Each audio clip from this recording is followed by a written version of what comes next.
పరకామణి చోరీ కేసులో రహస్యాలు బయటకు వస్తాయనే టీటీడీ మాజీ ఏవీఎస్ఓ సతీష్ కుమార్ను హతమార్చారని రాష్ట్ర బయోడైవర్సిటీ చైర్మన్ నీలయపాలెం విజయ్ కుమార్ ఆరోపించారు.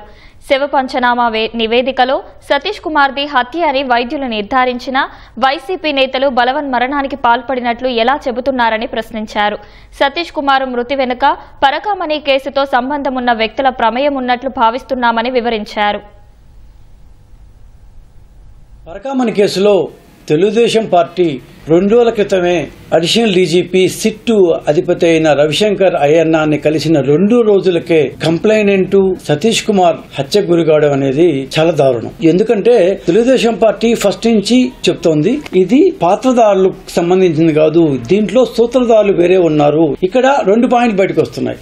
పొద్దున దాదాపు 10-11 అప్పుడు అందరికీ తెలిసింది ఫలానా ఇట్లా అతను చనిపోయాడు అని. 11-12 కల్లా వైసీపీ వెబ్సైట్లో వాళ్ళ యొక్క ట్విట్టర్ అకౌంట్లో ఇది ఆత్మహత్య, సోన్సో వాళ్ళు చెప్పారు, ఆయన ఒత్తిడికి గురి చేశారు, సో ఇది ఆత్మహత్య అంటూ స్టేట్మెంట్ ఇచ్చేశారు. సాయంత్రం 4 గంటల కల్లా కరుణాకర్ రెడ్డి గారు ఇంకొక ప్రెస్ మీట్ పెట్టేసి తిరుపతిలో ఇది ఆత్మహత్య, ఖచ్చితంగా ఆత్మహత్య అంటూ కరుణాకర్ రెడ్డి గారు స్టేట్మెంట్ ఇచ్చారు. సాక్షులను చంపేయడం వైసీపీ వాళ్ళ కొత్త ఏం కాదు. చాలా ఫ్యాక్షన్ హత్య కేసుల్లో రాయలసీమలో ఈ సాక్షులను చంపేయడం అనేది చాలా క్యాజువల్ చేశారు.